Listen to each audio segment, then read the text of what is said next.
95 నుంచి ఇప్పటి వరకు మళ్ళీ 2 ఏళ్లకు జాతీయ అధ్యక్షునిగా నన్ను మీరందరూ ఎంపిక చేసుకున్నారు. ఈ సందర్భంగా నా ఎంపికకు సహకరించిన ప్రతి ఒక్కరిని పేరు పేరున మనస్ఫూర్తిగా నమస్కారాలు, అభినందనలు, శుభాభినందనలు, ధన్యవాదాలు. ఇది ఒక చరిత్ర. ఇన్ని సంవత్సరాలుగా పార్టీ అధ్యక్షుడిగా ఉంటూ పార్టీని సమర్థవంతంగా నడిపించడానికి భగవంతుడు నాకు ఎంత శక్తి ఇస్తే అంత శక్తిని ఉపయోగించుకొని పనిచేశాను. ఈరోజు మళ్ళీ 2 సంవత్సరాలు మీరందరూ కలిసి నా మీద ఉంచిన నమ్మకాన్ని నిలబెట్టుకుంటానని మరొక్కసారి ప్రతి ఒక్క నాయకుడికి, కార్యకర్తకు విజ్ఞప్తి చేస్తున్నాను. వేదికపై ఉండే నాయకులు కానీ, ఈరోజు ఈ జనరల్ బాడీకి వచ్చిన నాయకులందరికీ కూడా మనస్ఫూర్తిగా ధన్యవాదాలు తెలియజేసుకుంటూ, మీరు నా మీద ఒక బాధ్యత పెట్టారు. ఈ బాధ్యత నా ఒక్కడి వల్ల సాధ్యం కాదు. నా బలం, బలగం తెలుగుదేశం పార్టీ, ముఖ్యంగా ఇక్కడ ఉండే నాయకత్వం అని చెప్పి కూడా నేను మీకు తెలియజేసుకుంటున్నా. మీరు నిన్న ఈరోజు ఏ స్ఫూర్తి అయితే ఇచ్చారో, ఎంత బ్రహ్మాండంగా అయితే మీరు సహకరించారో మీ సహకారం చూస్తున్నాను. నా జీవితంలో ఎప్పుడూ చూడని విధంగా కడప మహానాడు జరిగింది. ఎన్నో మహానాడులు చేశాం.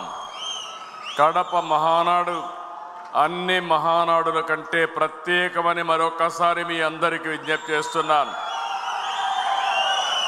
ఈ మహానాడుకు కారణమైనటువంటి కడప జిల్లా నాయకత్వాన్ని, రాష్ట్ర నాయకత్వాన్ని మనస్ఫూర్తిగా అభినందిస్తున్నా. ఇక్కడ అరేంజ్మెంట్స్ కానీ, ఇక్కడ చేసిన ఏర్పాట్లు కానీ చాలాసార్లు చూసాం, కానీ ఇంత మెజెస్టిక్గా ఎప్పుడూ రాలేదు. అదే సమయంలో కార్యకర్తల్లో పట్టుదల చూశాను, నాయకుల్లో పట్టుదల చూశాను. నిన్న ఉదయం నుంచి మిమ్మల్ని చూస్తున్నాను. ఏ ఒక్కరు కూడా కదలకుండా ఉదయం నుంచి సాయంత్రం వరకు బ్రహ్మాండంగా శ్రద్ధ పెట్టిన మిమ్మల్ని అందరినీ పేరు పేరున మనస్ఫూర్తిగా అభినందిస్తున్నాను. నిన్నంతా కూడా అర్థవంతమైన చర్చలు జరిగాయి.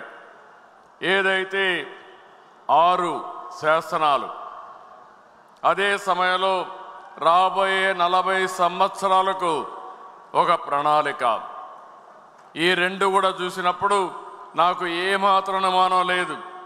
తెలుగు వారి చరిత్ర ఉన్నంత వరకు తెలుగుదేశం పార్టీ ఉంటుంది.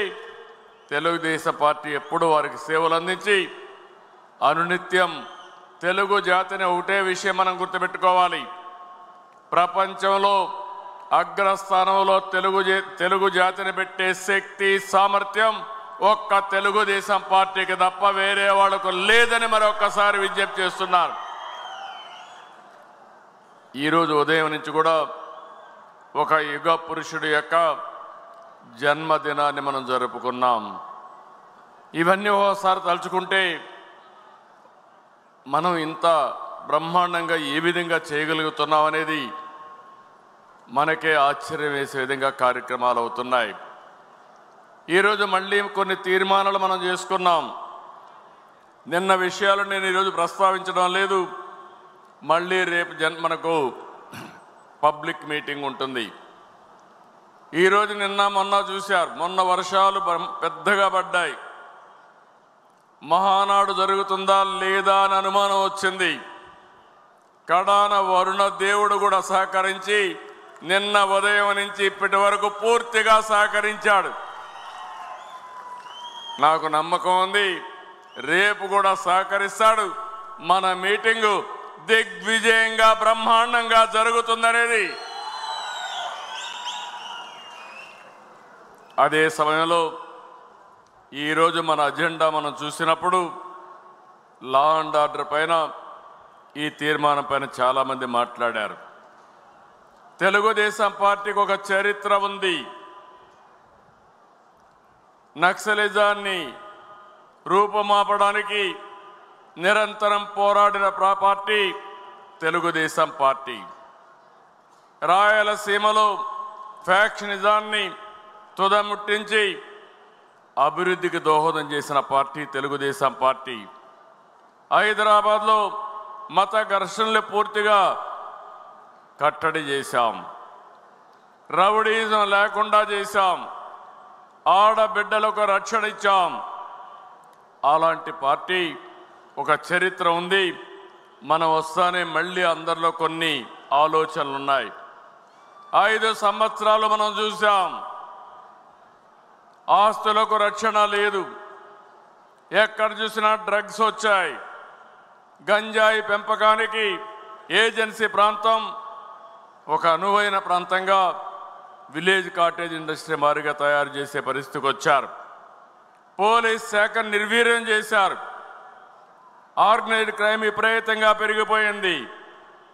కడాన ఏ స్థాయికి వెళ్ళిపోయారంటే ఆనాటి ఒక ప్రభుత్వంలో ఉండే అధినేతే బాబాయ్, అప్పట్లో అధినేత కాదు కానీ అపోజిషన్ ఉండే వ్యక్తి బాబాయిని చంపి ఆ హత్య మన మీదేసి అధికార దుర్వినియోగం చేసి తప్పించుకోవడానికి ప్రయత్నం చేసే పరిస్థితికి వచ్చారు.